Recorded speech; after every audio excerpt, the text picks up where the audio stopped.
Hi,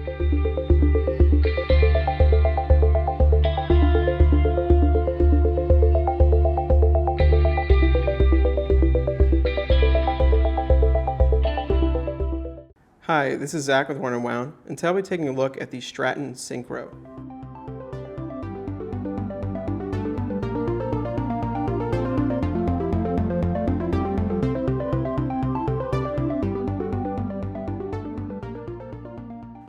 Straton is a relatively new micro brand. This is their third line of watches, and I think they've been around for maybe like 2 or so years. Their watches have been largely automotive inspired, and as the brand has kind of grown and progressed, they've definitely gotten a little bit more daring and exotic with their designs. And this newest watch, the Syncro, is definitely just a really cool, fun watch, currently on Kickstarter, that at the time of recording this blew through its Kickstarter within a day. And this watch just kind of, further pushes their design. And I think it's just a fun watch that has this very kind of cool 70s influence. So the concept behind this watch and why it's called Syncro is that it's a mix between racing chronographs and dive watches. So you have 200-meter water resistance, but then also, a tachometer and a chronograph. So you have a very clear visual kind of mix of these two concepts. And then available are kind of a plethora of different options. So you have 5 different dial designs, 2 different bezels, 2 different case sizes, and 2 different movements you can get in here, either an automatic or a quartz chronograph. So it's giving you a ton of options, and all at a relatively affordable price point. So on Kickstarter, the automatic, which we have here, is $722, or which will be $999 retail, and that's an exceptional price for an NE88 chronograph. And these are limited, though, to 200 pieces. But then you also have the Mecha Quartz version here, which is $331 on Kickstarter, or starting at $331, I should say, and will be $499 for at retail price. So you have a nice spread there. You have a couple of options, and clearly just a kind of a fun design. And it's cool that they came in 2 different sizes. So I'll kind of talk about that more later. Just jumping right into this, though, you look at the design here, and it reeks of the 70s in like a fun, cool way. So just looking at this chronograph layout, this really speaks to me to some of the kind of like Bulova surfboard designs, some of the Breitling chronomatics that were out there, some of the really kind of strange stuff that happened in the 70s that really speaks to a time when watch design was frankly a lot less conservative, a little bit more wild, inspired by things like automotive racing, which at the time was just bigger and a little bit more kind of like in your face, if you will. So I think you got those designs in the watches, and now we're having a throwback to that period because the vintage watches themselves are so popular. And then the rest of the dial just speaks to that as well. So you have applied markers with lume for the hours, and then a tachometer chapter ring here. Depending on the color of the dial, that tachometer changes to, in this case, really stand out, play off that kind of reverse panda coloring there. I really like the execution of the tachometer, actually. It's nice. And then, that obviously goes out to the bezel. On this model that we see right here, you actually have what they're calling their diving bezel. So it's a block minute.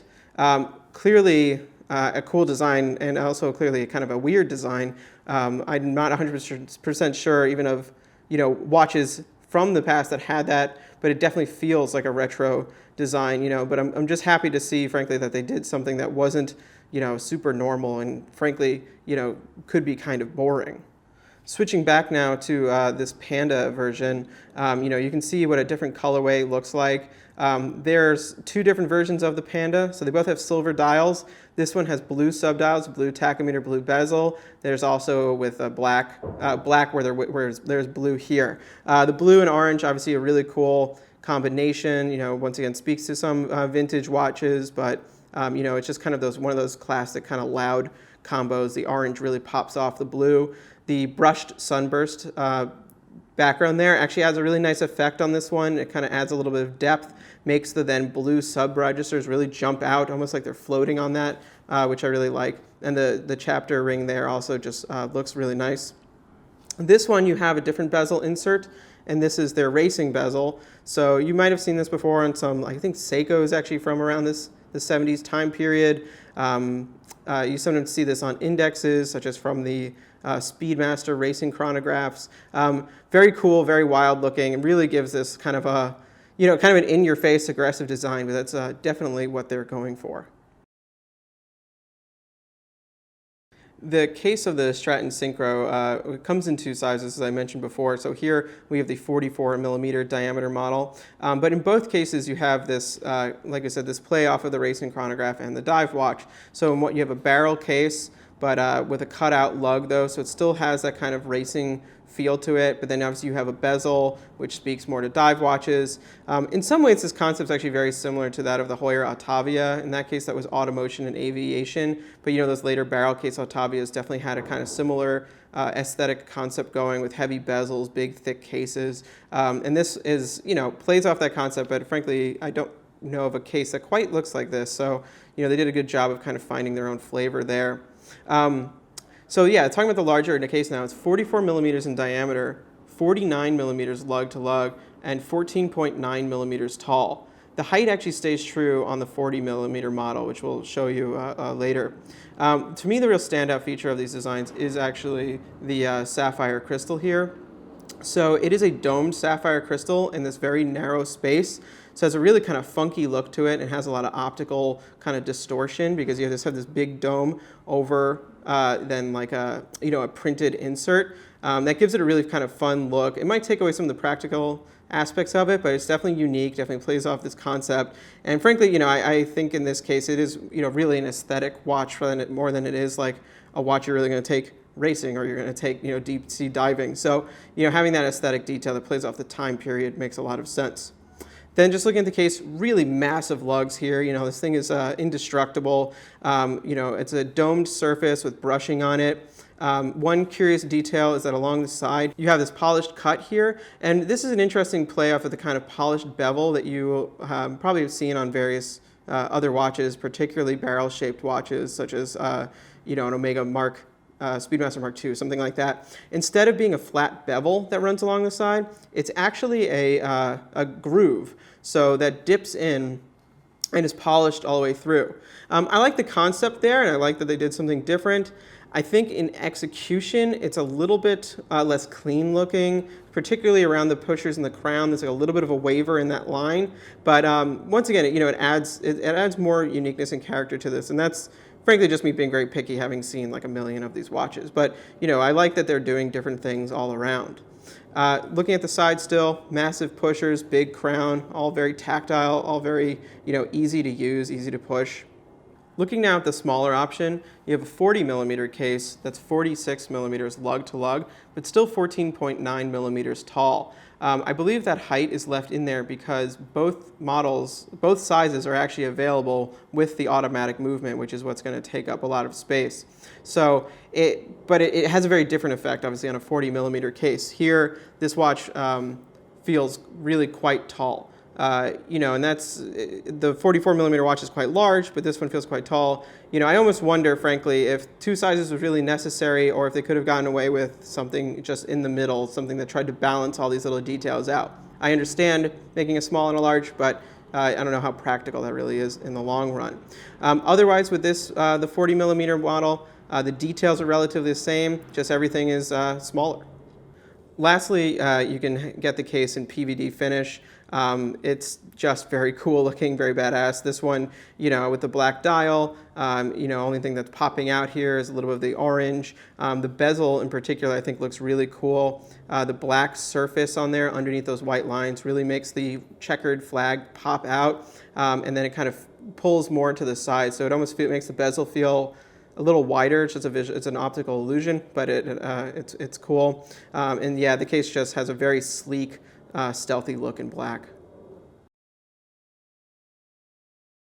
Looking at the case back quickly of the 44 millimeter model, this one's obviously the automatic, so here you see the Seiko NE88 movement in there. Once again, a limited edition of 200 for these pieces.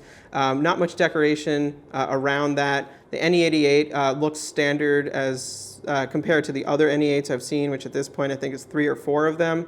It is a decent looking movement, but not the most exciting looking movement, and unfortunately you cannot see the column wheel on here. You can't see any of the kind of real chronograph mechanism, so It's just, it just looks like a standard automatic movement. They did get the Straton S, however, on the rotor, so it is nice to have that signature rotor there. On the wrist, the 44 millimeter model is undoubtedly a large watch, but not an uncomfortable watch. I definitely err towards smaller watches. I'd prefer something 42 and under, but certain case designs end up working better at larger sizes. This one also being PVD then feels a little bit smaller, as PVD watches tend to. But I think part of what makes this fairly comfortable at the size is the not too long lug to lug at 49 millimeters. That still fits my 7-inch wrist well. But overall, the whole design is relatively smooth. A lot of really big dive watches, especially modern ones, have very harsh lines in them, very aggressive, and that makes them a little bit more jagged, which I think kind of makes the size feel a little bit more intense. Here, you have this very smooth flowing lines all the way around, so it just has a softer look. But then just the aesthetic of the watch, it's a very cool, very fun watch. Like I said, it feels like some of the vintage watches that I've owned or tried on, but it doesn't quite look like any of them. So you have a mix of different things. And I like that they got that feeling across without being kind of finger on the nose to any one watch in particular. Like I said, probably the one this reminds me of most is an Altavia, actually, in the end, which is a very big watch for a watch from that time period. But then, yeah, the look is just different. The 44 millimeter models come on 22 millimeter straps. Here you have one of the rally strap options, actually a small hole rally, black to match the black case, black stitching. It's a nicely designed strap. Obviously makes a lot of sense with the watch. The lining on it is orange, so you can see a little bit of orange poking through here. That's not quite my taste, but I obviously understand it, and I understand why they would do it, considering the orange highlights. You can also get kind of a shark mesh bracelet option. Not sure if they did that in black, so you'd want to check on that, but that obviously would be the more dive feeling option. So now let's take a look at the 40 millimeter. The 40 millimeter then is obviously substantially smaller, 40 millimeters in diameter, 46 lug to lug, and obviously you can just see it fits my wrist very differently. Also has a 20 millimeter lug width, so they kind of brought everything down proportionally a little bit. While it is much smaller this way, like I said, the height stays the same, so this one actually feels much taller, really kind of a chunky watch. So that kind of, I'm not actually 100% sure which size I prefer. I think on paper I would go for the 40 millimeter, but on the wrist, the 44 might even suit my wrist a little bit better, but I don't know. Honestly, I haven't been able to completely make up my mind on that. Either way, still very cool looking, very funky. This one actually might even be a little quirkier looking because the proportions are a little bit odder. The dial feels bigger. Because of these two movements, actually the VK64 and the NE88 actually have the same dial placement for subdials. That didn't scale in. So the subdials are the same size on both. So here the dial is actually a little bit more aggressive. Those subdials go all the way to the edge. They're a little bit bigger. So it just has like a more of a bold look. This color combination in particular is pretty funky with the kind of panda dial, the contrast chapter ring, the block bezel there. Really doesn't look like anything else I can quite put my finger on. So kind of fun and funky, very sporty, casual design. Looking now at the strap, this is another strap, clearly a rally strap as well, big hole. Instead of circles here, they actually used kind of a shape that mimics the subdial. I think that's actually kind of clever, makes it a little bit more signature to their design. It might not work quite as visually, it might not have quite the harmony that circles do as far as going down the strap, but it plays into it, and I think it's funky. Once again, a lot of orange highlighting there, not quite my taste, but it definitely plays off of the design. To wrap up, Straton has, I think, a success on their hand with the Syncro. Certainly, that would be the case as far as their Kickstarter goes, which, like I said, it blew through its goal in the first day. We're, I think, on day 2 or 3 of it, and it's raised well over $100,000. So, kudos to them for making a design that people find very appealing. I think that they did something really smart with having a watch like this with so many options. That way, kind of all the little things that people get, snooty about, nitpicky about. Oh, I would love it if it was a panda dial. Oh, I wish it was blue. Well, you can pick it out now. You can find the one that you want, So that's very cool, and then being able to switch the bezels is cool, and being able to pick your size. While, like I said before, maybe it complicates things and maybe there was a sweet spot in the middle, I think people are still going to really appreciate that you can kind of tailor it to yourself. And then 2 movements, also very cool. So they really covered their bases with this. And then the design itself, it's just really fun and funky. I think maybe it's not the most necessarily refined design in the world. The little things, like I think to me they're a little bit experimental, like that groove along the side. Maybe it doesn't need to be there. Maybe it could be different. Do you really need that and the sapphire bezel insert? I'm not really sure. But what you get is this fun, funky 70s inspired watch.